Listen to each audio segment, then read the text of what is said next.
Shalom saudara, selamat pagi. Senang sekali dapat menjumpai saudara dalam Renungan Pagi Spiritual Life menjelang akhir tahun 2025. Pagi hari ini kita akan kembali melanjutkan perenungan firman Tuhan dengan judul Merenungkan Jejak-Jejak Tuhan dalam Mazmur 65 ayat 10-14.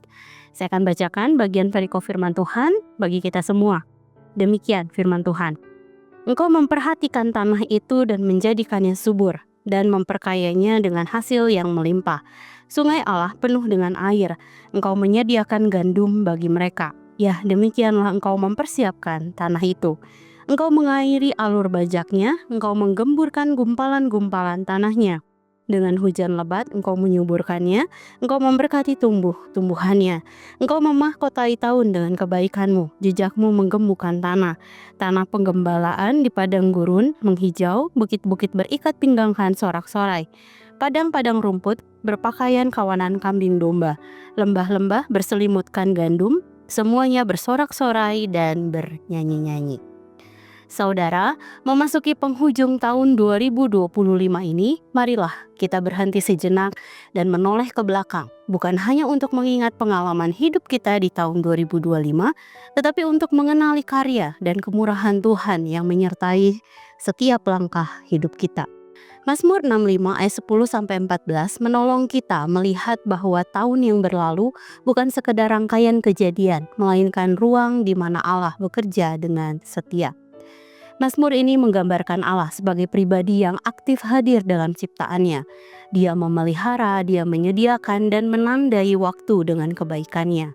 Pada bagian ini kita juga diajak untuk merenungkan 3 kebenaran yang akan menguatkan iman dan menuntun refleksi kita di akhir tahun 2025 ini. Mari kita lihat 3 hal tersebut. Yang pertama, Allah memelihara ciptaannya. Hal ini dapat kita lihat dalam ayat 10 dan 12. Engkau memperhatikan tanah, engkau memahkotai tahun dengan kebaikanmu. Allah digambarkan bukan sebagai pencipta yang jauh, tetapi sebagai pemelihara yang terlibat. Ia memperhatikan bumi dengan kasih dan menopangnya secara terus-menerus.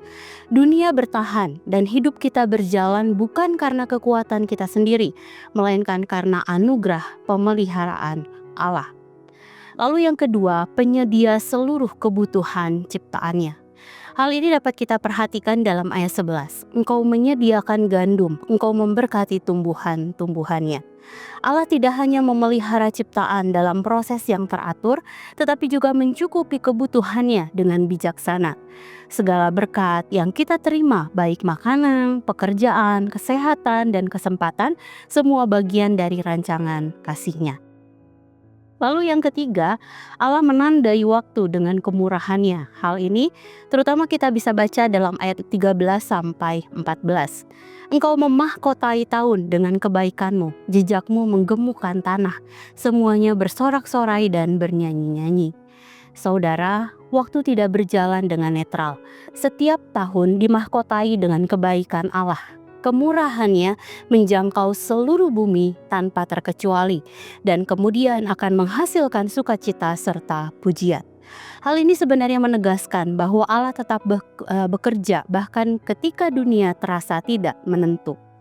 Dengan demikian, Mazmur 65 ayat 10-14 menegaskan bahwa Allah adalah pencipta, pemelihara, dan penyedia. Dia menopang dunia dan hidup kita sampai pada detil terkecil dengan kuasa, kasih, dan kemurahannya. Saudara, sepanjang tahun 2025, kita mungkin mengalami pengalaman yang membahagiakan seperti mungkin kelahiran, keberhasilan, pencapaian, pernikahan, dan lain sebagainya. Atau mungkin juga kita mengalami pengalaman-pengalaman yang menyakitkan seperti kehilangan, kegagalan, sakit penyakit, atau kesedihan yang mendalam. Mazmur ini mengingatkan bahwa Allah tetap memahkotai tahun ini dengan pemeliharaan dan kemurahannya. Berkatnya tidak hanya dalam bentuk jasmani, tetapi juga rohani, yang akan membentuk iman kita, memperdalam kepercayaan, dan memurnikan pengharapan. Saudara, pengalaman yang menyenangkan dapat kita respon dengan ungkapan syukur atas kebaikannya. Sedangkan pengalaman buruk dapat kita maknai sebagai cara Tuhan menumbuhkan iman kita kepadanya.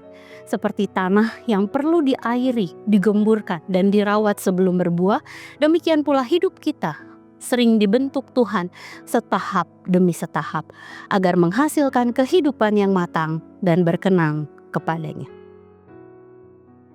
Saudara, mari sejenak kita merenungkan firman yang baru saja kita dengar.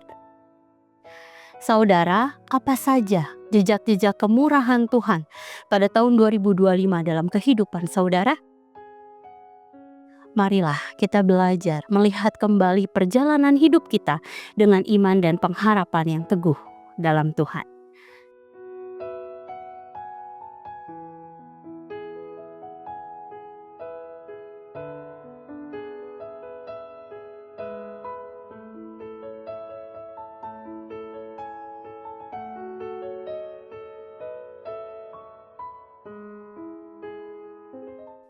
Demikian firman Tuhan hari ini. Mari kita berdoa.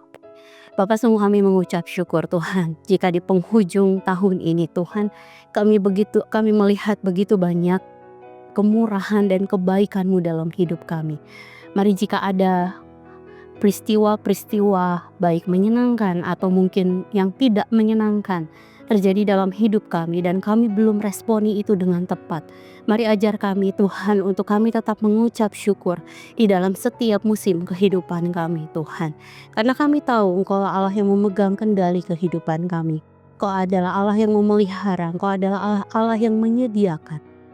Dan karenanya Tuhan, kami bersyukur untuk kemurahan-Mu di tahun 2025 ini Tuhan. Kami berterima kasih jika sampai hari ini kami bisa merasakan, menikmati segala anugerah dan berkat-Mu yang melimpah dalam hidup kami. Terima kasih, dan sebentar kami akan memulai hari yang baru ini. Kami mau berjalan bersama-sama dengan Engkau di sepanjang hari ini Tuhan. Tolong kami, serahkan semua dalam tangan kasih-Mu. Dalam nama-Mu Tuhan Yesus kami berdoa dan mengucap syukur. Haleluya. Amin. Selamat pagi saudara, biarlah jejak kemurahan-Nya pada tahun 2025 dapat kita temukan dan syukuri senantiasa. Tuhan Yesus memberkati.